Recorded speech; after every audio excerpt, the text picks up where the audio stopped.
Welcome to my channel Economic Success. Please like and subscribe my channel. In this video, we will discuss about the difference between classical and Keynes theory of income and employment.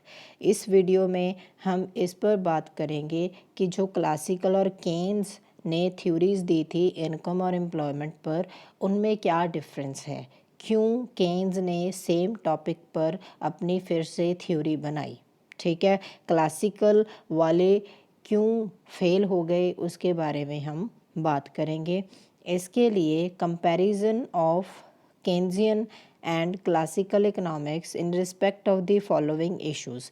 तो इसके लिए हम जो अब हमारे पास ये 8 issues हैं, इनके बारे में हम बात करेंगे। इनमें देखेंगे कि जो क्लासिकल हैं उनके क्या व्यूज़ थे और केन्स के क्या व्यूज़ थे। First is validity of says law, then wage price flexibility, then Keynesian versus classical theory of aggregate demand, then aggregate supply पर देखेंगे, saving investment relationship and saving automatically invested.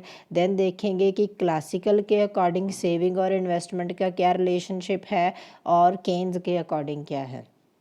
फिर हम देखेंगे कि जो सेविंग है वो ऑटोमेटिकली इन्वेस्टमेंट में बदल जाती है, ये किसने बोला और किसने बोला कि ऐसा नहीं होता। Then classical dichotomy and role of money. Then देखेंगे कि क्लासिकल के अकॉर्डिंग मनी का क्या रोल है और केन्स के अकॉर्डिंग क्या है। देन डिप्रेशन की बात करेंगे। क्लासिकल डिप्रेशन जो 1929 टू 30 में आया था, उसका रीज़न किसको मानते हैं, क्यों आया, उसके लिए उन्होंने क्या बोला और केन्स ने क्या बोला। देन हम देखेंगे इन्फ्लेशन। फिर इसमें हमें सेम बात क्लासिकल वाले ये बोलेंगे कि इन्फ्लेशन क्यों आया, किसकी वजह से इन्फ्लेशन आता है, और केन्स बताएगा। ठीक है, देन फर्स्ट हम स्टार्ट करेंगे वैलिडिटी ऑफ सेज लॉ।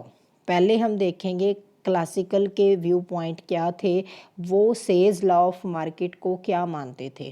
पहले तो ये बोलते थे कि aggregate demand is equal to aggregate supply, कि जो हमारी डिमांड है वो सप्लाई के इक्वल होती है ऑलवेज़। ऑलवेज मीन्स हमेशा ही दोनों एक दूसरे के बराबर होते हैं।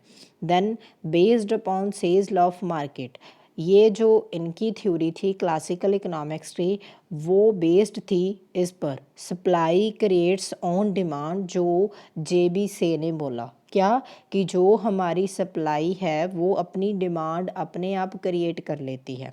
ठीक है, जो हमारी प्रोडक्शन है, जो हमने प्रोड्यूस किया, वो मानता था कि वो पूरे का पूरा सेल हो जाता है। तो इसका मतलब क्या निकला, इससे हमें क्या पता चला, अगर जो हमारी प्रोडक्शन थी वो पूरी की पूरी सेल हो गई, तो इसका मतलब तो ये हुआ कि ओवर प्रोडक्शन ही नहीं होगी। ठीक है, देन वो मानते थे कि कभी भी ओवर प्रोडक्शन नहीं हो सकती। देन वो ये बोलते थे may be partial over production, हो सकता है थोड़ी बहुत ओवर प्रोडक्शन हो, बट उसके लिए उन्होंने क्या बोला, if the demand decreases but it is automatically adjust and reach to the equilibrium again. तो वो क्या बोलते, अगर कभी ओवर प्रोडक्शन हो भी जाती, ठीक है, तो जो डिमांड है वो डिक्रीज़ हो जाती, डिमांड के डिक्रीज़ होने की वजह से अगर ओवर प्रोडक्शन हो जाती तो वो ऑटोमेटिकली एडजस्टमेंट हो जाती थी। ठीक है, तो इसमें वो क्या, जो गवर्नमेंट है उसे तो वो मानते ही नहीं थे, वो बोलते थे कि जो गवर्नमेंट है उसका कोई रोल नहीं होता। ठीक है, वो क्या मानते थे, इनविजिबल जो हैंड्स हैं वो मानते थे कोई अदृश्य जो शक्तियाँ होती हैं इकोनॉमी में, वो क्या ऑटोमेटिक एडजस्टमेंट कर देती है, अपने आप इकोनॉमी इक्विलिब्रियम में आ जाती है, वो ऐसा बोलते थे। Then S is equal to I, वो बोलते थे सेविंग और इन्वेस्टमेंट भी क्या होती हैं, इक्वल होते हैं, और जो सेविंग है वो ऑटोमेटिकली इन्वेस्टमेंट में बदल जाती है। ठीक है, क्योंकि इसका रीज़न क्या है वो हम आगे पढ़ेंगे। Then rate of interest adjust automatically saving and investments unbalance, और इसमें वो उन्होंने बोला कि जो रेट ऑफ इंटरेस्ट है वो सेविंग और इन्वेस्टमेंट में अगर कभी भी कोई अनबैलेंस आता है तो उसे वो ठीक कर देता है। ठीक है, अब हम देखेंगे केन्स क्या बोलता है। केन्स ने वैलिडिटी ऑफ सेज लॉ के बारे में क्या बोला, वैलिडिटी ऑफ से लॉ। उसने क्या बोला, ये बोलता कि ओवर प्रोडक्शन पॉसिबल है, ये बोलता कि ओवर प्रोडक्शन हो सकती है। ये तो एक्चुअल में होता है, रियलिटी है। कभी भी ऐसा नहीं होता कि जो हमने प्रोड्यूस किया वो पूरे का पूरा सेल हो जाए, क्योंकि पूरे वर्ल्ड की, मान लो पूरे वर्ल्ड का नहीं, हम अपनी फैमिली को ले लेते हैं, हमारा सभी का, हमारे फैमिली मेम्बर जो हैं उन सभी का क्या है, टेस्ट अलग अलग है। जो चीज़ मुझे पसंद है ज़रूरी नहीं है कि वो दूसरे को भी, मेरे फैमिली मेम्बर को, दूसरे को भी पसंद हो। ठीक है, तो इसके लिए ये नहीं बोल सकते कि कभी भी ओवर प्रोडक्शन नहीं होगी। अगर किसी ने एक टूथपेस्ट बना दी, ठीक है, जैसे कोलगेट हो गया, तो ज़रूरी तो नहीं है कोलगेट हर कोई करता है। बहुत सारे जो ब्रांड हैं टूथपेस्ट के, बहुत सारी वैरायटीज़ हैं, तो कोई कोलगेट पसंद करता है, कोई क्लोज़अप, और बहुत सी हैं। ठीक है, तो ये तो नहीं बोल सकते कि सभी को जो कोलगेट पसंद है। ठीक है, तो ओवर प्रोडक्शन हो सकती है। देन वो बोलता कि एग्रीगेट डिमांड और एग्रीगेट सप्लाई ऑलवेज इक्वल नहीं होती। कभी डिमांड बढ़ जाती है, सप्लाई कम रह जाती है, कभी सप्लाई बढ़ जाती है, डिमांड कम रह जाती है। ऐसा नहीं होता कि ये ऑलवेज ही इक्वल हो। हाँ, ज़रूर इक्वल होती हैं, लेकिन हमेशा नहीं। ठीक है, देन उसने ऐसा क्यों बोला, वो उसने बोला अपने इस लॉ के according, psychological law of consumption के according. Psychological law of consumption क्या है कि हमारा जो माइंड है, हमारी जो साइकोलॉजी है, मेंटालिटी है, वो ऐसी है। ठीक है, क्या अगर हमारी इनकम कहते, यहाँ पर देखिए क्या बोलता वो, कि अगर इनकम बढ़ जाती है तो उससे हमारी कंजम्पशन भी बढ़ती है। ये नेचुरल चीज़ है। अगर हमारी सैलरी बढ़ती है तो हम कोई ना कोई नई चीज़ को भी कंज्यूम करते हैं। ठीक है, लेकिन जो हमारी कंजम्पशन है वो सेम प्रपोर्शन में नहीं बढ़ती। Same proportion in the sense, ये नहीं कि अगर हमारी इनकम 100 रुपीज़ जो बढ़ गई तो हमारी कंजम्पशन भी 100 रुपीज़ बढ़ेगी, ऐसा नहीं होता। हमेशा क्या होगा, अगर हमारी 100 रुपीज़ इनकम बढ़ी है तो हमारी 50 रुपीज़ कंजम्पशन बढ़ सकती है, 25 रुपीज़ बढ़ सकती है, 90 रुपीज़ बढ़ सकती है, लेकिन पूरे का पूरा 100 नहीं, क्योंकि हमारी सेविंग्स भी होती हैं। ठीक है, तो इसकी वजह से अगर वो सेम प्रोपोर्शन में नहीं बढ़ेगी तो उससे क्या आ जाएगा, गैप आ जाएगा। जैसे पहले इनकम बढ़ी 100 से, कंजम्पशन बढ़ी 50 से, तो 50 रुपीज़ कहाँ गए, वो गया कहाँ गए, सेविंग में। अगर हमारे पास पैसा कम है तो हम डिमांड कम करेंगे। अगर हम जो डिस्पोजेबल इनकम है हमारे पास, जिससे हम कोई वस्तु को परचेज़ करना चाहते हैं, अगर वो हमारे पास कम है तो हम कोई नई जो डिमांड है वो क्रिएट ही नहीं करेंगे। हम सोचेंगे कि जब मेरे पास इतनी इनकम होगी तब मैं ले लूँगा, लेकिन अब नहीं है तो उस वस्तु की हम डिमांड ही नहीं करते। ठीक है, तो उसकी वजह से क्या आ जाता है, गैप आ जाता है हमारी डिमांड और सप्लाई में। ठीक है, तो वो रीज़न बनता है किसका, जो इनके इक्वल ना होने का, इक्वल नहीं होती। देन दैट्स वाई वो बोलता कि एग्रीगेट डिमांड और एग्रीगेट सप्लाई कभी भी इक्वल नहीं हो सकती, हर टाइम नहीं हो सकती, ऑलवेज नहीं हो सकती। Then it is not necessary that saver and investors are same person.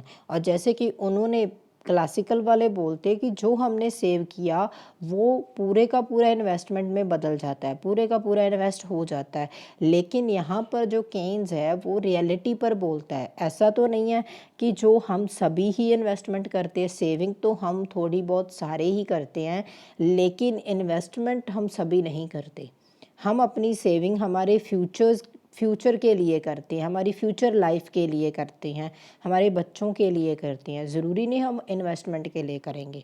ठीक है, तो इसलिए जो सेवर और इन्वेस्टर होते हैं वो सेम नहीं हो सकते। ज़रूरी नहीं है कि वो सेम पर्सन, जो सेव कर रहा है वो इन्वेस्टमेंट भी करेगा, ये ज़रूरी नहीं है।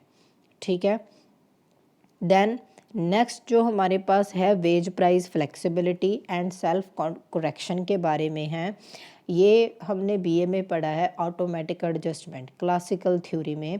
वो क्या बोलते हैं कि ऑटोमेटिक एडजस्टमेंट है इकॉनमी में, जैसे कि मैंने पहले ही बोल दिया, इनविजिबल हैंड्स को मानते हैं। वो मानते हैं कि इकॉनमी में ऐसी शक्तियां हैं जो अगर डिसइक्विलिब्रियम होता है तो उसे अपने आप सही कर देती हैं। ठीक है, वो क्या बोलते, अगर डिमांड चेंज होती है, डिमांड में कोई चेंज आता है तो हमारा जो फुल एम्प्लॉयमेंट का इक्विलिब्रियम है वो भी चेंज हो जाता है। जो हमारा इक्विलिब्रियम पॉइंट था वो भी डिस्टर्ब होगा अगर हमारी डिमांड चेंज होगी।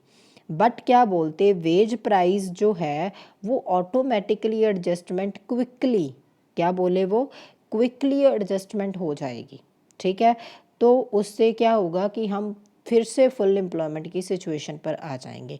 हम इस बात को इस डायग्राम से देखते हैं। उन्होंने जो एग्रीगेट सप्लाई कर्व है वो वर्टिकल बनाई because they believe in full employment. इसके बारे में हमने बात की है क्लासिकल थ्योरी में, सो मैं उसका लिंक डिस्क्रिप्शन बॉक्स में डाल दूंगी, आप वहाँ से देख लेना। वो फुल एम्प्लॉयमेंट को मानते हैं। इसकी वजह क्या है, उसकी वजह से जो हमारी एग्रीगेट सप्लाई कर्व है वो वर्टिकल बनेगी। क्या इसका मतलब क्या हुआ कि इसके बाद हमारी प्रोडक्शन जो है वो बढ़ नहीं सकती। ठीक है, और डिमांड ज़रूर चेंज हो सकती है, ऐसा नहीं बोल सकते कि हमारी जो डिमांड है वो चेंज नहीं होगी। ठीक है, तो हम इसके बारे में देखते हैं कि कैसे जो प्राइस और वेजेस एडजस्टमेंट कर देते हैं। पहले आप देखिए, मान लीजिए हमारा जो एग्रीगेट डिमांड कर्व ये है, हमारी इकॉनमी E0 पॉइंट पर है, E0 पर है जब हमारी डिमांड AD 0 है। ठीक है, उस टाइम पर हमारा जो प्राइस है वो है OP0 और हमारी जो आउटपुट है वो है OYF फुल एम्प्लॉयमेंट पर। लेकिन क्या हुआ, हमारी डिमांड जो है वो कम हो गई। डिमांड कम हुई तो वो कहाँ आ गया, यहाँ नीचे आ गया, AD1 बन गया। ठीक है, और हमारा इक्विलिब्रियम पॉइंट हो गया E1। उसकी वजह से जब E1 पर हमारा प्राइस हो गया OP1, और यहाँ पर क्या बोले, एक और बात है, क्लासिकल वाले वो बोलते हैं कि आउटपुट पर कोई भी असर नहीं पड़ता। उनके अकॉर्डिंग जो हमारे रियल वेरिएबल्स होते हैं उन पर कोई भी असर नहीं पड़ता। ठीक है, इसके बारे में हम आगे बात करेंगे। तो इससे क्या हुआ, देखिए पहले हम E0 पर थे, फिर हम E1 पर हो गए, तो हमारा जो डिसइक्विलिब्रियम हो गया, पहले इक्विलिब्रियम हमारा ऊपर था अब नीचे हो गया। ये जो चेंज हुआ वो बोलते कि इससे क्या होगा, जो अगर हमारे जो प्राइस हैं, ठीक है, वो क्या हो गए, कम हो गए, तो उससे हमारी जो परचेजिंग पावर है, रियल परचेजिंग पावर है वो बढ़ जाती है। कैसे, अगर पहले हम वो वस्तु को 10 रुपीज़ में, एक एप्पल हमें 10 रुपीज़ में मिलता था, ठीक है, अब हमारे पास 10 रुपीज़ तो हैं लेकिन उसका प्राइस हो गया 5, तो पहले एक मिलता था अब हमें 2 मिल गए। तो इसका मतलब क्या हुआ, हमारी जो परचेजिंग पावर है वो बढ़ गई, हमारे पास जो पैसा था वो बढ़ गया। ठीक है, इससे क्या होगा, फिर से हमारी डिमांड, अगर पहले हम सिर्फ 10 रुपीज़ में एक एप्पल ख़रीदते थे, अब हमें वो 5 रुपीज़ में मिलता है, तो हम क्या करेंगे, अगर हमें सिर्फ एक एप्पल ही चाहिए तो हम 5 रुपीज़ का ले लेंगे और 5 रुपीज़ हमारे पास और बच गए। उस 5 रुपीज़ के साथ हम और डिमांड करेंगे, किसी और वस्तु को बाय करेंगे, तो उससे हमारी डिमांड फिर से जनरेट होगी। क्या होगा, हमारी डिमांड जो वो फिर से बढ़ जाएगी। कैसे हमारी डिमांड फिर से बढ़ेगी, डिमांड बढ़ेगी तो उससे क्या होगा, ये कर्व फिर से ऊपर शिफ्ट कर जाएगी, ऊपर चली जाएगी, ऊपर जाएगी तो इक्विलिब्रियम जो है वो फिर से वहाँ पहुँच जाएगा। ऐसे ये बोलते हैं कि अपने आप एडजस्टमेंट हो जाती है। I hope you understand. Then अब हम देखेंगे केन्स के अकॉर्डिंग। केन्स क्या बोलता है, केन्स कहता है कि वेजेस जो होते हैं वो स्टिकी होते हैं, डू नॉट क्विकली एडजस्ट। अब आप अपने पर ले लो, अगर आपको पहले 100 रुपीज़ एज अ वेज मिलता था, अगर उसके बाद अगर आपसे कोई बोले कि आपको 50 रुपीज़ मिलेंगे क्योंकि डिमांड कम हो गई है, ठीक है, आप ऐसा होने दो कि जो लेबर होती है अगर उससे पहले ज़्यादा जो वेज रेट मिलते हैं और उसके बाद उनसे ये बोला जाए कि डिमांड कम होने की वजह से आपको वेज रेट भी कम मिलेगा, तो ऐसा होने नहीं देती। जो लेबर है वो होने नहीं देगी, वो बोलेगी कि मैं तो काम नहीं करूँगा अगर आप ऐसा करते हो, तो वो यूनियन बनाएंगे, स्ट्राइक्स करेंगे, ठीक है। तो इससे वो क्या है, वो अपने वेजेस को कम नहीं होने देते। समझ में आया? उसे बोलते हैं वेजेस क्या होते हैं, स्टिकी होते हैं। इसने क्या लिया, एग्रीगेट सप्लाई कर्व क्या कहाँ पर वर्टिकल होगी, जहाँ पर फुल एम्प्लॉयमेंट होगा। इसने बोला कि इकॉनमी पहले यहाँ पर है जब डिमांड हमारी AD0 है, हमारा जो इक्विलिब्रियम है वो भी A0 है, और ये हमारा क्या है, प्राइस है OP0। इस पॉइंट पर हमारी जो आउटपुट है वो है OYF। फिर क्या हुआ, हमारी डिमांड कम हो गई, ठीक है। डिमांड कम क्यों हुई, वो बोलता कि डिमांड कम हो सकती है इन्वेस्टमेंट कम होने की वजह से भी, ठीक है। अगर इन्वेस्टमेंट कम हो जाएगी तो उससे हमारी मनी सप्लाई की डिमांड भी कम हो जाएगी। इन्वेस्टमेंट मीन्स जिसने इन्वेस्ट करना है उसकी डिमांड होती है, अगर इन्वेस्टमेंट कम होगी तो लोग पैसे की डिमांड कम करेंगे, इट मीन्स मनी सप्लाई कम हो गई। अगर मनी सप्लाई कम हो जाती है तो हमारी एग्रीगेट डिमांड भी कम हो जाती है। अगर लोगों के पास पैसा ही नहीं आएगा तो वो डिमांड नहीं करेंगे, डिमांड नहीं करेंगे। उसके बाद जो इकॉनमी है वो चली जाएगी टी पॉइंट पर। डिमांड नीचे आने की वजह से इकॉनमी उसी प्राइस पर कहाँ चली गई, टी पॉइंट पर। टी पॉइंट पर क्यों गई, क्योंकि किसी प्रोड्यूसर क्या बोलेगा कि मैं अपने प्राइस कम नहीं करूँगा, ठीक है। वो अपने प्राइस क्यों, क्योंकि उसका प्रॉफिट जो है वो ख़त्म होता है, प्रॉफिट का लॉस होता है अगर वो यहाँ पर चला जाता है। उसे जो कमोडिटी तो उतनी देनी पड़ेगी लेकिन सस्ती, ठीक है। तो इसके लिए क्या होगा, यहाँ वो स्टिकी जो उसके प्राइस हैं वो क्या हो जाएंगे, स्टिकी हो जाएंगे। या मान लीजिए वेज हैं वो लेबर नीचे नहीं जाने देगी तो यहाँ पर स्टिकी।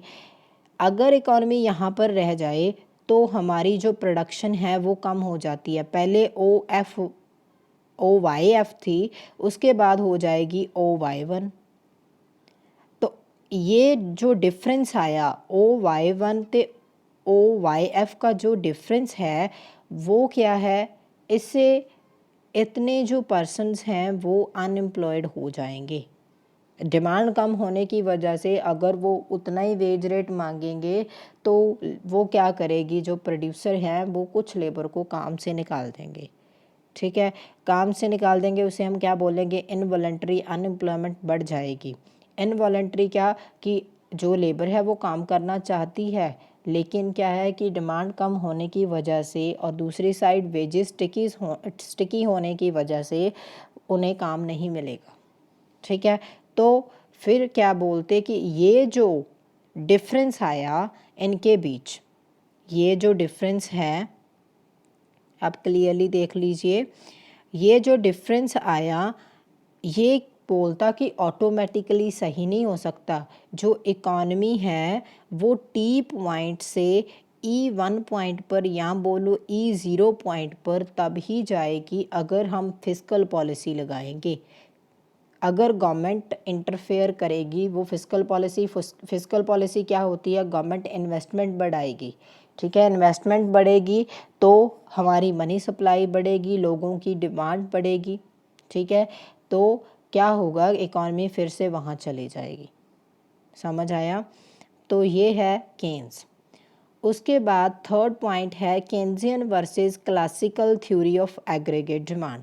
अब हम देखेंगे कि एग्रीगेट डिमांड थ्योरीज कैसी हैं। जो क्लासिकल के पहले देखेंगे, पहली ये बात कि क्लासिकल जो इकोनॉमिक्स है उनकी कोई भी एग्रीगेट डिमांड पर थ्योरी नहीं है, लेकिन जो क्वांटिटी थ्योरी ऑफ मनी है उसे as a aggregate demand theory consider किया जाता है, ठीक है। क्वांटिटी थ्योरी ऑफ मनी में क्या बोलते, वो बोलते MV इज इक्वल टू होता है PY। M क्या है क्वांटिटी ऑफ मनी, वी क्या है velocity of circulation and Y क्या है नेशनल इनकम एंड पी क्या है प्राइस लेवल। ठीक है, फिर अगर हमने प्राइस लेवल निकालना हो तो हमारे पास क्या आ जाएगा ये। इससे हमें क्या पता चलता है, जो हमारा प्राइस है उसका मनी सप्लाई के साथ पॉजिटिव रिलेशन है, लेकिन इनकम जो है उसके साथ उसका नेगेटिव रिलेशन हुआ, इन्वर्स रिलेशन हुआ। वेलोसिटी क्या होती है कि हमारे पास जो पैसा है वो सर्कुलेशन में कितना आता है, कितनी बार वो सर्कुलेट हुआ, उसे हम बोलेंगे वेलोसिटी ऑफ मनी। ठीक है, तो इससे जो क्लासिकल हैं वो प्राइस का ऊपर नीचे जाना या डिमांड का ऊपर नीचे जाना, उसका रीज़न वो मनी सप्लाई को मानते हैं। वो बोलते हैं कि अगर मनी सप्लाई में चेंज होगा तो इकॉनमी में ही सब कुछ ख़राब होगा। ठीक है, तो ये समझ आ गया कि जो क्लासिकल हैं उनकी खुद की कोई भी डिमांड की थ्योरी नहीं है, लेकिन क्वांटिटी थ्योरी जो है मनी की उसे हम मानते हैं एग्रीगेट डिमांड थ्योरी उनकी। उसमें उन्होंने क्या बोला कि जो प्राइस हैं उनका सीधा संबंध है मनी सप्लाई के साथ और इनकम के साथ उसका नेगेटिव रिलेशन है। ठीक है, अब हम देखते हैं ये उनकी ये डायग्राम में क्या है कि एग्रीगेट सप्लाई कर्व उनकी वर्टिकल है, डिमांड चेंज हो सकती है। डिमांड क्या है, अगर ये डिमांड को उन्होंने माना मनी सप्लाई। पहले हमारी जो मनी सप्लाई है ये यहाँ पर है और देखिए ये इक्विलिब्रियम है और ये हमारा पॉइंट है जहाँ पर ये प्राइस है। अगर हमारी डिमांड इन्होंने ये बनाया नहीं, ये क्या है कि अगर हमारी डिमांड और बढ़ जाए, ठीक है, मान लीजिए मनी सप्लाई जो है वो बढ़ जाती है तो क्या होगा, हमारे प्राइस भी हैं वो बढ़ जाती है।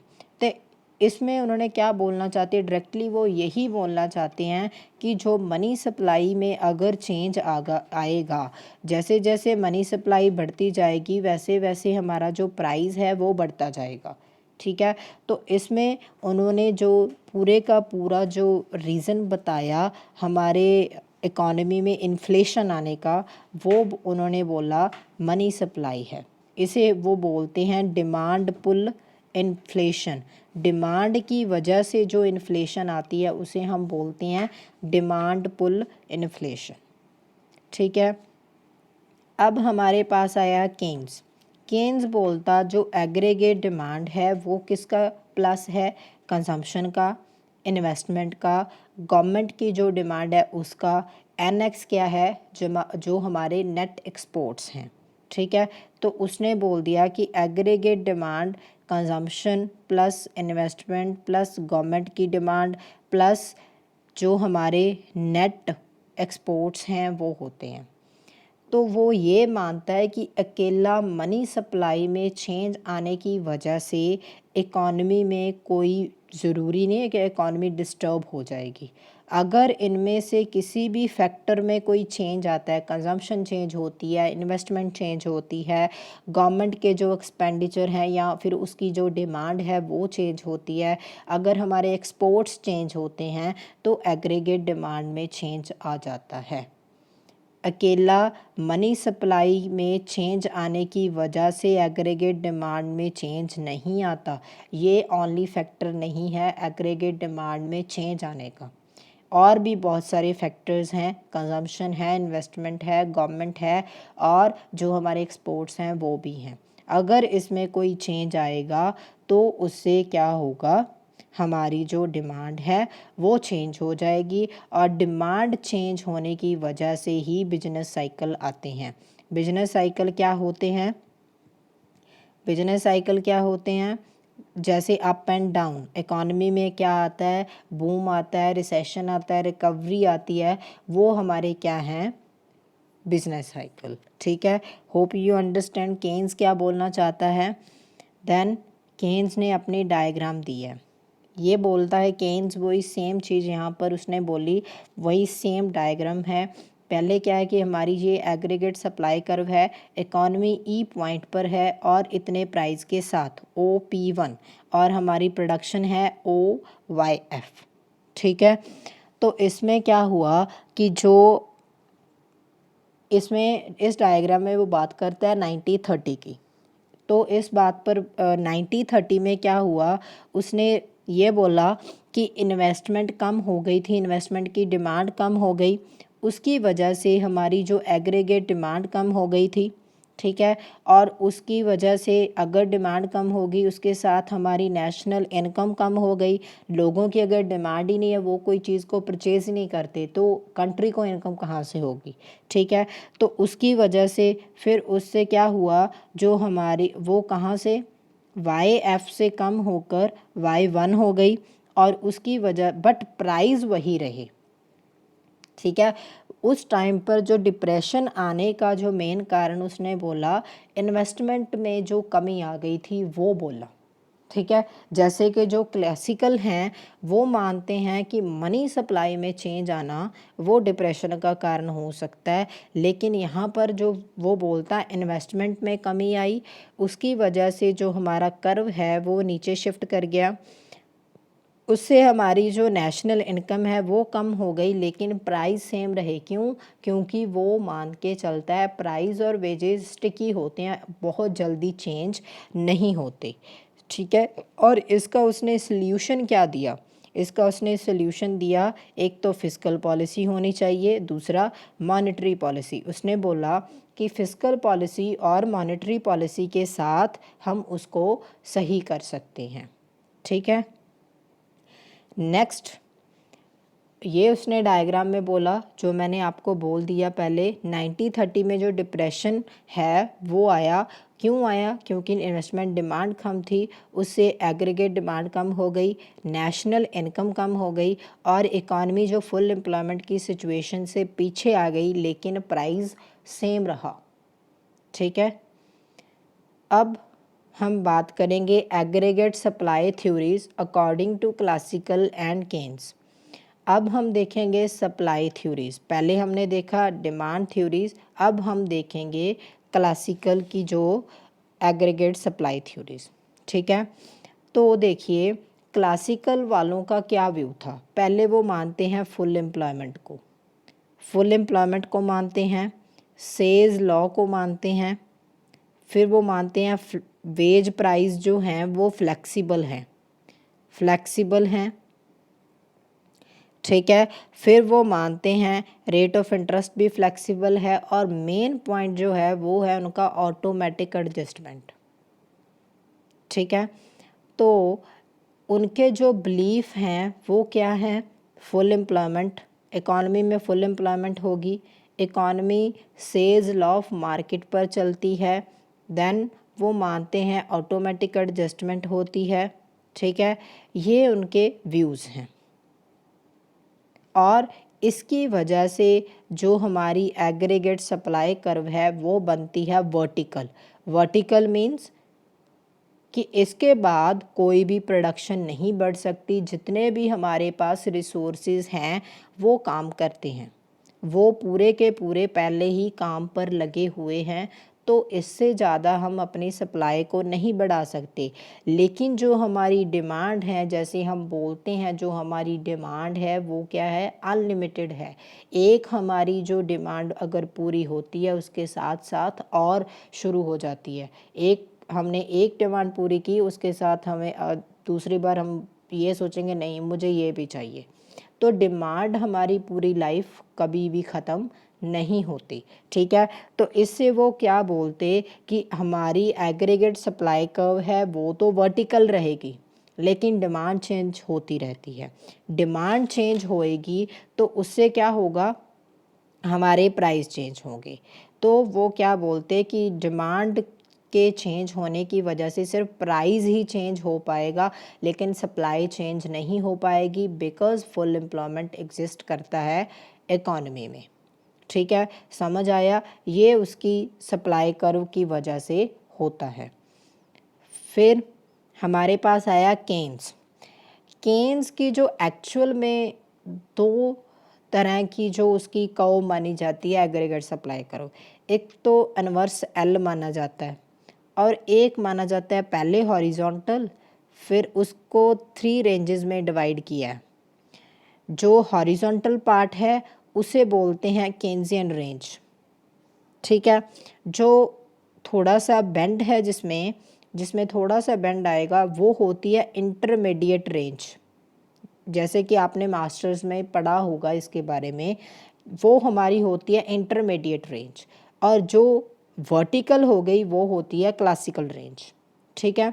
तो पहले हम ये देखते हैं कि इसके अकॉर्डिंग वो क्या बोलते कि जब हम वर्टिकल कर्व पर होते हैं तो हमारी डिमांड कितनी भी चेंज होती रहे, सिर्फ हमारा क्या होगा, हमारी आउटपुट बढ़ेगी, एम्प्लॉयमेंट बढ़ेगा, जब तक जो हमारी डिमांड एग्रीगेट सप्लाई कर्व है वो हॉरिजॉन्टल है। अगर वो हॉरिजॉन्टल है, एक्स एक्सिस पर हॉरिजॉन्टल है, तो डिमांड बढ़ेगी तो प्राइस सेम रहेगा। जैसे कि यहाँ पर है, यहाँ से यहाँ तक जो है वो क्या है कि P से E तक, देखिए हमारी कर्व क्या है, P से E तक हॉरिजॉन्टल। अगर यहाँ पर डिमांड चेंज होगी तो हमारा सिर्फ जो नेशनल आउटपुट है वो चेंज होगी। समझ में आया? उसके बाद ये उन्होंने डायग्राम में नहीं बनाया, ये इंटरमीडिएट रेंज। अगर हम यहाँ पर आ जाते हैं बीच में जो कर्व जो पार्ट है उसमें, तो उससे क्या होगा, आउटपुट भी बढ़ेगी, नेशनल इनकम भी बढ़ेगी, लेकिन उसके साथ साथ थोड़ा थोड़ा प्राइस भी बढ़ेगा, ठीक है। अगर वो यहाँ पर होता तो आपको बेटर समझ आ जाता। इसमें क्या बोलना चाहता है फिर से देख लीजिए, ये है उसकी कर्व, ठीक है। यहाँ तक, इस पॉइंट तक तो अगर हमारी डिमांड चेंज होगी तो हमारा जो आउटपुट है वो बढ़ेगी, लेकिन प्राइस नहीं बढ़ेगा। जब हम इंटरमीडिएट रेंज पर आ जाते हैं, यहाँ पर आ जाते हैं, तो प्राइस थोड़ा थोड़ा जो है वो बढ़ना स्टार्ट कर जाता है। P1 हो जाएगा, P2, लेकिन उसके साथ हमारी जो नेशनल आउटपुट है वो भी चेंज होगी। लेकिन जब हम जो वर्टिकल पार्ट, जो क्लासिकल का जो पार्ट है वहाँ तक पहुँच जाते हैं, तब हमारे सिर्फ प्राइस बढ़ेंगे, नेशनल आउटपुट जो है वो क्या हो जाएगी, कांस्टेंट हो जाएगी। एक्चुअल में ऐसा ही होता है जैसा कि केन्स ने बोला। ऐसा नहीं कि इकॉनमी जो है वो सीधे ही वर्टिकल में आ जाए, जो हमारी सप्लाई है ज़रूरी सीधा नहीं आती, वो पहले वर्टिकल। इसमें उसने ये भी बोला कि फुल एम्प्लॉयमेंट की सिचुएशन तक, जब तक हम फुल एम्प्लॉयमेंट की सिचुएशन तक नहीं पहुंचते, तब तक अगर प्राइस में कोई भी इंक्रीमेंट होगा तो उसे हम इन्फ्लेशन ही नहीं मानते। ये भी केन्स की एक बात है, ठीक है। उसने कॉन्सेप्ट दिया है एक ट्रू इन्फ्लेशन का। वो बोलता फुल एम्प्लॉयमेंट के बाद, फुल एम्प्लॉयमेंट की सिचुएशन के पहुंचने के बाद अगर हमारी डिमांड फिर भी बढ़ती है, उस टाइम पर हमारे प्राइस बढ़ेंगे, तो उसको हम बोलेंगे इन्फ्लेशन। समझ आया? तो इसके लिए वो इसीलिए ये बोलता है कि पहले इकॉनमी हॉरिजॉन्टल में चलती है, फिर बेंड आता है, उसके बाद वो सीधी होती है, उसके बाद हम फुल एम्प्लॉयमेंट में पहुंचते हैं, कभी भी सीधा नहीं पहुंच पाते, ठीक है। ये जो उसने वर्टिकल पार्ट दिखाया ये उसने क्लासिकल का दिखाया, ठीक है। ये हॉरिजॉन्टल जो उसकी हम उसे बोलते हैं केन्जियन रेंज, जिसे केन्जियन पीरियड बोला जाता है, वो उसकी है हॉरिजॉन्टल, ठीक है। ट्रू इन्फ्लेशन कब आएगी, इस कर्व के बाद, जब वर्टिकल हो जाएगी उसके बाद अगर डिमांड बढ़ती है तो उसके साथ प्राइस बढ़ेंगे, वो हमारी क्या होगी, ट्रू इन्फ्लेशन होगी, ठीक है। अब हम नेक्स्ट करेंगे सेविंग और इन्वेस्टमेंट रिलेशनशिप। क्लासिकल इकोनॉमिक्स ने क्या दिए और इसने क्या दिया। क्लासिकल इकोनॉमिक्स क्या बोलते हैं, इकॉनमी में फुल एम्प्लॉयमेंट है, ओवर प्रोडक्शन नहीं है, फाइनेंशियल मार्केट्स नहीं है। फाइनेंशियल मार्केट्स नहीं है मीन्स मनी की यहाँ पर कोई वैल्यू नहीं, money does not matter, money is only a medium of exchange, ठीक है ये बात। और then all saving is automatically invested. ये बोलते हैं क्लासिकल वाले कि जो हमारी सेविंग है वही हमारी इन्वेस्टमेंट है। वो मानते हैं सेम पर्सन है, जो सेवर है वही इन्वेस्टर है, ठीक है। और उसके साथ उन्होंने दिया जो सेविंग है वो भी फंक्शन है रेट ऑफ इंटरेस्ट का, और जो हमारी इन्वेस्टमेंट है वो भी फंक्शन है रेट ऑफ इंटरेस्ट का, ठीक है। सेविंग का उन्होंने जो रेट ऑफ इंटरेस्ट के साथ पॉजिटिव रिलेशन बताया है। अगर रेट ऑफ इंटरेस्ट बढ़ेगा तो सेविंग बढ़ेगी, और इसके साथ उन्होंने बताया है नेगेटिव रिलेशन। अगर इन्वेस्टमेंट रेट ऑफ इंटरेस्ट बढ़ेगा तो हमारी इन्वेस्टमेंट कम हो जाएगी, क्योंकि लोग उस टाइम पर सेविंग करना ज़्यादा पसंद करेंगे इन्वेस्टमेंट के बजाय। ठीक है, ये उनके व्यूज़ हैं। अब आप देखिए नेक्स्ट इनकी जो डायग्राम है, ये हमारे पास इन्वेस्टमेंट कर्व, ये हमारी है सप्लाई कर्व। जो हमारी इन्वेस्टमेंट कर्व है वो नेगेटिव क्यों बनती है? क्योंकि उसका रेट ऑफ इंटरेस्ट के साथ उन्होंने नेगेटिव रिलेशन बताया। जैसे जैसे ये बढ़ेगा वैसे वैसे ये कम होएगी। ठीक है, और वो सेविंग कर्व जो है वो पॉजिटिव क्यों है? क्योंकि उसका इसके साथ सीधा संबंध है, पॉजिटिव रिलेशन है, इसकी वजह से वो क्या बनती है? पॉजिटिव बनती है। अब हम बात करेंगे स्टार्टिंग से। ये है I0 पॉइंट, जहाँ पर सेविंग और इन्वेस्टमेंट क्या है? सेम है, दोनों इक्वल हैं। वो बोलते मान लीजिए अगर हमारा जो रेट ऑफ इंटरेस्ट है वो क्या हो गया? बढ़ गया, I1 तक चला गया। इस सिचुएशन पर क्या हुआ? हमारी सेविंग ज़्यादा हो गई लेकिन इन्वेस्टमेंट कम हो गई। ठीक है, तो इससे क्या होगा? इन्वेस्टमेंट कम हो गई तो यहाँ पर कोई गवर्नमेंट आएगी नहीं, ये नहीं करेगी कि मनी सप्लाई कम कर दी या ऐसे, यहाँ पर ऑटोमेटिकली होगा। ठीक है, वो सेविंग ज़्यादा हुई तो इससे क्या होगा? सेविंग ज़्यादा हुई, अगर जो हमारे बैंक हैं, बैंक मान लीजिए या वैसे ही अब मान लीजिए यहाँ पर हम सेव करके रखते हैं, अगर हमारे पास पैसा बहुत ज़्यादा हमने सेव कर लिया तो क्या होगा? अगर किसी चीज़ का एक्सेस होता है, कोई चीज़ एक्सेस में होती है तो उसकी कीमत कम हो जाती है। वही सेम चीज़ होगी, अगर हमारी सेविंग बढ़ गई तो हमारा जो रेट ऑफ इंटरेस्ट है वो क्या हो जाएगा? नीचे आ जाएगा, तो इकॉनमी फिर से यहाँ आ जाएगी। अगर दूसरी ओर हम नीचे की ओर देखें, यहाँ पर इन्वेस्टमेंट ज़्यादा है, सेविंग कम है। अब इन्वेस्टमेंट बहुत ज़्यादा हो रही है लेकिन सेविंग बहुत कम है, तो वही सेम चीज़ यहाँ पर क्या होंगे कि अगर किसी चीज़ की कमी होती है तो उसके प्राइस बढ़ जाते हैं, तो वही सेम चीज़ यहाँ पर होगी। जो सेविंग कम है उसे कैसे बढ़ाया जाएगा? रेट ऑफ इंटरेस्ट को बढ़ा दो, रेट ऑफ इंटरेस्ट अपने आप बढ़ जाएगा और यहाँ पर वो इक्वल हो जाएंगे। तो ये उनकी है ऑटोमेटिक एडजस्टमेंट का एक पार्ट है, उस टॉपिक पर भी हम एक वीडियो ज़रूर बनाएंगे। देन अकॉर्डिंग टू केन्स क्या बोलता? जो सेवर और इन्वेस्टर्स है वो डिफरेंट पर्सन्स हैं। मनी की जो है स्टोर वैल्यू होती है, money only medium of exchange नहीं है। मनी को हम लिक्विडिटी, जैसे कि इसकी एक थ्योरी है लिक्विडिटी प्रेफरेंस, जिसमें उसने बताया कि हमारा स्पेक्युलेटिव मोटिव भी होता है, प्रिकॉशनरी मोटिव भी होता है। स्पेक्युलेटिव हम पैसा जोड़कर, जैसे कि हमारे फ्यूचर के लिए या फिर अचानक कोई इमरजेंसी हो जाए तो उसके लिए हमें पैसा चाहिए, तो हम पैसे को स्टोर करके भी रखते हैं। ऐसा नहीं कि जो हमने सेव किया वो इन्वेस्टमेंट कर दो। ऑटोमेटिकली इन्वेस्टमेंट कभी भी नहीं होता। अगर सेवर और इन्वेस्टर ही अलग अलग हैं तो ऑटोमेटिक इन्वेस्टमेंट नहीं होगी। उसके बाद इस यहाँ पर उनका मेन डिफरेंस है, उन्होंने बोला था जो सेविंग है वो फंक्शन है रेट ऑफ इंटरेस्ट का, लेकिन ये बोलता जो सेविंग है वो फंक्शन है इनकम का। अगर इनकम ही नहीं होगी तो रेट ऑफ इंटरेस्ट का आप क्या करोगे? ठीक है, तो एक्चुअल में जो सेविंग है वो डिपेंड करती है हमारी सेविंग पर, हमारी सेविंग कितनी है। ठीक है, समझ आया? यहाँ पर इसने ये बोला और ये बोलता हाँ ये ठीक है कि जो इन्वेस्टमेंट है वो ज़रूर फंक्शन है रेट ऑफ इंटरेस्ट का।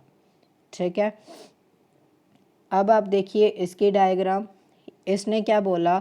जो इन्वेस्टमेंट है, क्योंकि इसकी जो थ्योरीज है वो शॉर्ट पीरियड पर है, ये भी बात अपने माइंड पर रखना। जो केन्स है वो शॉर्ट पीरियड में बिलीव करता है और जो क्लासिकल है वो लॉन्ग पीरियड में बात करते हैं। तो शॉर्ट पीरियड है तो इन्वेस्टमेंट क्या होगी? हॉरिजॉन्टल होगी। ठीक है, हॉरिजॉन्टल मीन्स बार बार चेंज नहीं होगी। ठीक है, एक फिक्स रहेगी, और सेविंग जो है वो चेंज हो सकती है। जहाँ पर वो कट करेंगे वहाँ पर हमारी इनकम जो है वो डिसाइड होगी। सेम चीज़ यहाँ पर देखिए, कहते इन्वेस्टमेंट ज़्यादा है, सेविंग कम है। ठीक है, तो इससे क्या होगा, गवर्नमेंट जो है वो ही कर सकती है। वो क्या करेगी, रेट ऑफ इंटरेस्ट को बढ़ाएगी। रेट ऑफ इंटरेस्ट बढ़ेगा तो सेविंग बढ़ जाएगी, इकॉनमी यहाँ पर आ जाएगी। यहाँ पर क्या है, सेविंग ज़्यादा है, इन्वेस्टमेंट कम है, यहाँ पर वो रेट ऑफ इंटरेस्ट को क्या कर देगी, कम कर देगी। ठीक है, तो ये चीज़ें यहाँ पर वो गवर्नमेंट को लेकर चलता है। ठीक है, उसने ऐसा नहीं बोल दिया कि इन्वेस्टमेंट बार, क्योंकि वो लॉन्ग पीरियड की बात करते हैं। क्लासिकल हैं, उनकी जो कर्व्स बनी हैं वो कैसे बनी है, यहाँ पर आप देख लीजिए, उनकी जो कर्व्स हैं वो बनी है ऐसे, ये इन्वेस्टमेंट है, ये सेविंग है। ठीक है, लेकिन इसने ऐसा क्यों बनाया, क्योंकि ये शॉर्ट पीरियड को मानता है, ये लॉन्ग पीरियड को मानते हैं। ठीक है, नेक्स्ट हमारे पास है neutrality of money and non neutrality of money. वही सेम चीज़ अब हम देखेंगे, रोल ऑफ मनी। जो क्लासिकल है वो क्या मानते हैं, जो मनी का रोल क्या है, और केन्स क्या मानता है। पहले हम देखते हैं क्लासिकल का, वो बोलते हैं मनी न्यूट्रल है, मनी पर किसी, मनी जो है उसका कोई भी रोल नहीं है। उन्होंने क्या किया, इस बात को प्रूव करने के लिए उन्होंने ये बताया कि जो हमारे पास इकोनॉमिक वेरिएबल हैं वो दो टाइप के होते हैं, एक होता है रियल वेरिएबल, एक होता है नॉमिनल वेरिएबल। रियल वेरिएबल होता है जिसमें हम गुड्स और सर्विसेज को, पैसे की बजाय हम गुड्स और सर्विसेज का आदान प्रदान करते हैं, एक्सचेंज करते हैं। और नॉमिनल वेरिएबल्स क्या होते हैं, मॉनेटरी यूनिट्स आर मनी। यहाँ पर क्या होता है कि किसी वस्तु को अगर हमने परचेज़ किया तो उसके बदले हमें पैसा देते हैं। समझ आया, यहाँ पर वो वस्तु के बदले वस्तु होगी और यहाँ पर वस्तु के बदले मनी होगी। रियल वेरिएबल्स ये होते हैं और नॉमिनल वेरिएबल्स मॉनेटरी यूनिट्स होती हैं। और ये बोलते हैं कि अगर मनी सप्लाई चेंज होती है तो वो सिर्फ नॉमिनल वेरिएबल्स को चेंज करती है, जो मनी से रिलेटेड वेरिएबल्स हैं सिर्फ उनको चेंज करेगी, जैसे प्राइस लेवल को, मनी वेजेस को, इंटरेस्ट रेट को। ठीक है, तो ये क्या बोलना चाहते हैं कि अगर मनी सप्लाई चेंज होगी तो उससे ओनली प्राइस चेंज हो सकते हैं, मनी वेजेस चेंज हो सकते हैं, या फिर रेट ऑफ इंटरेस्ट चेंज हो सकता है, लेकिन ये नहीं कि एम्प्लॉयमेंट चेंज हो जाएगा या फिर आउटपुट चेंज हो जाएगी। ये रियल वेरिएबल्स को नहीं मानते, ये बोलते हैं कि मनी सप्लाई के चेंज होने की वजह से हमारी आउटपुट और एम्प्लॉयमेंट चेंज नहीं होती, हमारे प्राइस चेंज होंगे, मनी वेजेस चेंज होंगे और रेट ऑफ इंटरेस्ट चेंज होगी। समझ आया, यही बात यहाँ पर हमने नीचे लिखी है कि नेशनल आउटपुट, एम्प्लॉयमेंट ये चेंज नहीं होता, ये मानते हैं। ठीक है, इसे हम क्लासिकल डिकोटॉमी भी बोलते हैं। ओके, नेक्स्ट ये हमारे पास आया इनके डायग्राम्स। डायग्राम से देखिए,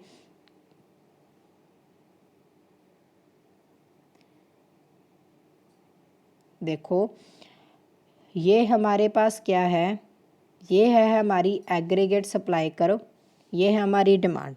पहले हमारा जो प्राइस है OP0 और ये हमारी क्या है आउटपुट, और डिमांड कर्व और या मनी सप्लाई भी शो किया है। इतनी मनी सप्लाई पर इतना हमारा प्राइस है और इतनी हमारी आउटपुट है।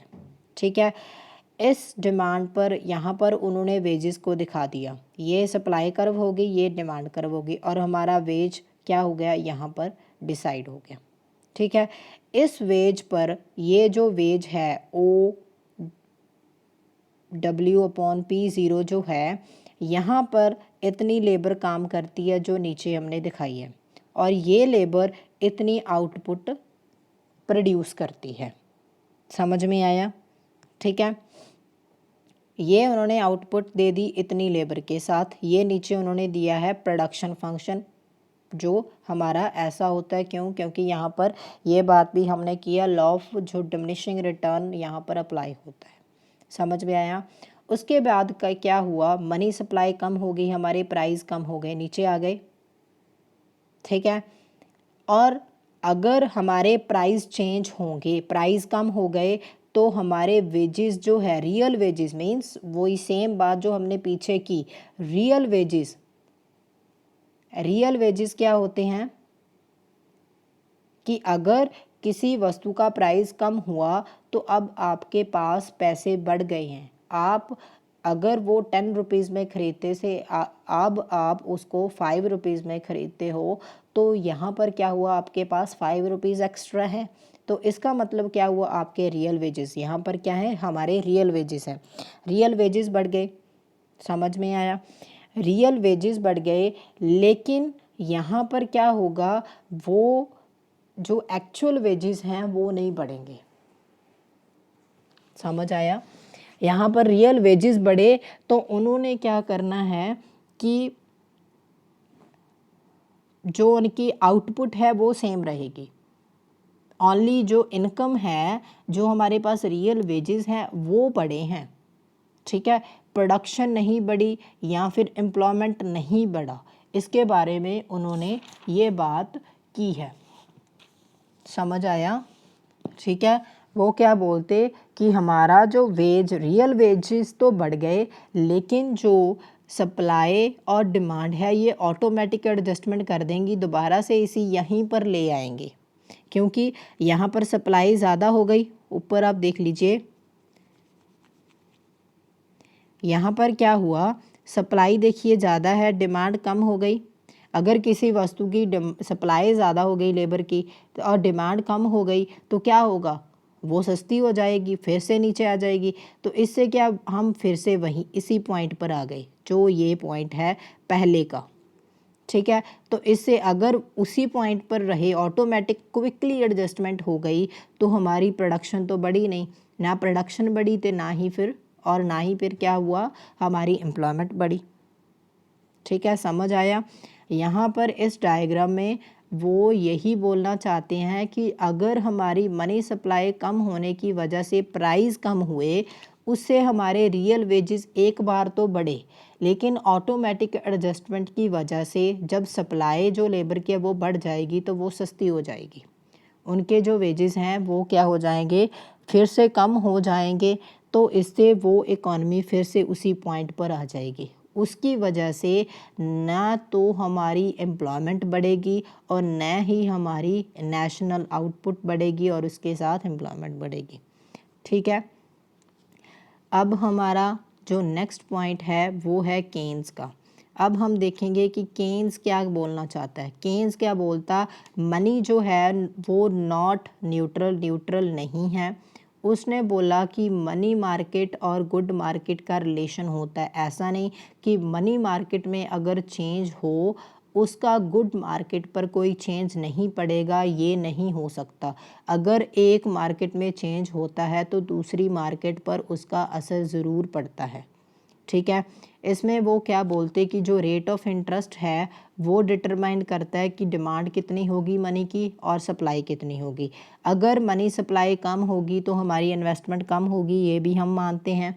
देन इन्वेस्टमेंट है, उसके साथ साथ वो रेट ऑफ इंटरेस्ट और मार्जिनल एफिशिएंसी ऑफ कैपिटल पर भी डिपेंड करती है। मार्जिनल एफिशिएंसी ऑफ कैपिटल क्या है, रिटर्न है कि हमें रिटर्न कितना मिलता है। अगर हम रिटर्न मीन्स हमारा प्रॉफिट कितना होगा अगर हम वहाँ पर इन्वेस्टमेंट करते हैं।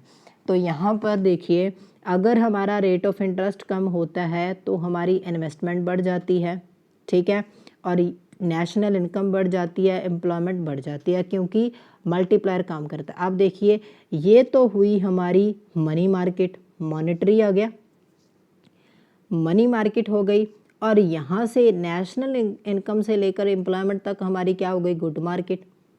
ठीक है, तो इससे क्या हुआ कि अगर मनी मार्केट में चेंज हुआ तो उससे गुड मार्केट में भी चेंज होता है, लेकिन वो क्या मानते हैं कि मनी मार्केट का इफ़ेक्ट ओनली मनी मार्केट में ही पड़ेगा, वो गुड मार्केट पर नहीं पड़ता। उसकी अगर मनी मार्केट चेंज होती है तो क्लासिकल बोलते हैं कि सिर्फ प्राइस बढ़ेंगे, वेजेस में चेंजेस आएंगे और रेट ऑफ इंटरेस्ट में चेंज आएगा। गुड्स की जो नेशनल इनकम है उन पर या फिर एम्प्लॉयमेंट पर कोई भी असर नहीं पड़ेगा। लेकिन केन्स बोलता कि ऐसा नहीं होता, अगर मनी मार्केट में चेंज आएगा तो गुड मार्केट में भी चेंज आएगा। ठीक है, अब आप इसकी डायग्राम देखिए, इसने ये बोलता कि ये है हमारी मनी सप्लाई करो। ठीक है, इस टाइम पर हमारा जो रेट ऑफ इंटरेस्ट था वो ये था OR1 और ये हमारी मनी सप्लाई थी OM1। ठीक है, उसके बाद क्या हुआ, मनी सप्लाई क्या हो गई, बढ़ गई, वो क्या बन गई, MS2 बन गई। ठीक है, उससे रेट ऑफ इंटरेस्ट कम हो गया, रेट ऑफ इंटरेस्ट कम हुआ तो उसके साथ साथ क्या होगा, इन्वेस्टमेंट बढ़ेगी। दूसरे इस पैनल में देखिए, पहले रेट ऑफ इंटरेस्ट इतना था तो इन्वेस्टमेंट इतनी थी, अब रेट ऑफ इंटरेस्ट कम हो गया तो हमारी इन्वेस्टमेंट बढ़ गई। बढ़ी कैसे, मल्टीप्लायर के साथ। अगर इन्वेस्टमेंट बढ़ेगी तो हमारी जो कंजम्पशन है वो भी बढ़ेगी, हमारा जो कंजम्पशन फंक्शन है वो क्या कर जाएगा, ऊपर शिफ्ट करेगा। समझ आया, ऊपर शिफ्ट करेगा तो उससे हमारी नेशनल इनकम बढ़ेगी, नेशनल इनकम बढ़ेगी, एम्प्लॉयमेंट बढ़ेगा। ये बात उसने पहले हमको यहाँ पर बोल दी है। देखिए यहाँ पर रेट ऑफ इंटरेस्ट बदला, इन्वेस्टमेंट बदलेगी, नेशनल इनकम बढ़ेगी, एम्प्लॉयमेंट भी बदलेगा, क्योंकि मल्टीप्लायर काम करता है। इस डायग्राम में उसने यही बोला है। पहले क्या होगा, मनी सप्लाई जो हमारी है वो चेंज होगी। ठीक है, उसके बाद हमारी इन्वेस्टमेंट चेंज होगी, उसके बाद हमारी जो कंजम्पशन है वो चेंज हो जाएगी, जो हमारा कंजम्पशन फंक्शन है वो ऊपर शिफ्ट कर जाएगा, तो इकॉनमी E1 से E2 पॉइंट पर जाएगी और उससे हमारी जो नेशनल इनकम है वो बढ़ जाएगी। ठीक है, अब आप देखो नेक्स्ट, अब हम देखेंगे explanation of depression, Keynes versus classical. Depression क्यों आया, क्लासिकल क्या मानते हैं और केन्स क्या मानता है, अब वो देखेंगे। यहाँ पर देखिए, the reason of great depression in 1930 is the contraction in money supply. ये रीज़न क्या बोलते हैं, मनी सप्लाई रीज़न है 1930 में डिप्रेशन आने का, क्योंकि इस सिचुएशन में क्या हुआ, मनी सप्लाई वो बोलते कम हो गई, उसकी वजह से हमारी डिमांड कर्व है, जो एग्रीगेट डिमांड कर्व है वो बैकवर्ड शिफ्ट कर गई। ठीक है, उसकी वजह से प्राइस लो हो गए and it does not cause to decline a real national output and employment. तो उन्होंने क्या बोला कि प्राइस लो हुए, लेकिन उसकी वजह से हमारा नेशनल आउटपुट वो चेंज नहीं हुआ। क्यों, क्योंकि एग्रीगेट सप्लाई कर्व है वो वर्टिकल है। ठीक है, तो इसकी वजह से वो क्या रहते हैं, कांस्टेंट हो गए। ठीक है, national output and price level felt that it price are strongly procyclical which is contrary to cyclical model, so cyclical model fail to provide a valid explanation of great inflation. यहाँ पर main बात वो यही बोलते हैं कि money supply अगर change होती है उससे हमारी क्या होगी, बोलते कि हमारी एग्रीगेट डिमांड चेंज हो जाती है, एग्रीगेट डिमांड चेंज होती है तो प्राइस फॉल कर जाती है, लेकिन हमारी जो आउटपुट है वो सेम रही। क्यों, क्योंकि जो एग्रीगेट सप्लाई कर्व है वो वर्टिकल है, उसके साथ ये भी मानते हैं ना ये फुल एम्प्लॉयमेंट को, लेकिन ये बात बनती नहीं है। इससे कोई हमको ये क्लियर नहीं होता कि यही डिप्रेशन का रीज़न हो सकता है, मनी सप्लाई। ठीक है, ये तो कोई बात नहीं बनती। अब हम देखेंगे क्लासिकल केन्स क्या बोलता है। केन्स ने क्या किया, उसकी एक थ्योरी है journal theory of employment interest and money, उसमें उसने बोला कि जो मेन रीज़न था डिप्रेशन का वो था एग्रीगेट डिमांड का कम होना, हमारी जो डिमांड है उसका कम होना डिप्रेशन का कारण था। कैसे, वो बोलता कि एग्रीगेट डिमांड कम हुई किसकी वजह से, क्योंकि इन्वेस्टमेंट कम हो गई थी। वो क्यों कम हुई, क्योंकि उस टाइम पर जो हमारी मार्जिनल एफिशिएंसी ऑफ कैपिटल थी, इन्वेस्टमेंट जो करने के बाद हमें प्रॉफिट मिलना था वो कम था, क्योंकि उस टाइम पर जो वहाँ पर USA और UK की जो स्टॉक मार्केट थी वो बहुत डाउन थी। ठीक है, तो उसकी वजह से क्या हो गया कि जो इन्वेस्टमेंट से रिटर्न मिलना था वो कम हो गया, उसकी वजह से लोग इन्वेस्टमेंट ही नहीं करते थे और हमारी एग्रीगेट डिमांड भी कम हो गई। ठीक है, अगर इन्वेस्टमेंट बढ़ने से हमारी डिमांड बढ़ती है मल्टीप्लायर की वजह से, क्या बोलते हैं ना, मल्टीप्लायर काम करता है। अगर आप 100 रुपीज़ की इन्वेस्टमेंट करोगे तो आपको 200 मिलेगा, क्योंकि वहाँ पर मल्टीप्लायर काम करता है, ठीक है। लेकिन जो मल्टीप्लायर है वो इन्वर्स काम भी करता है। कैसे? रिवर्स कैसे काम किया?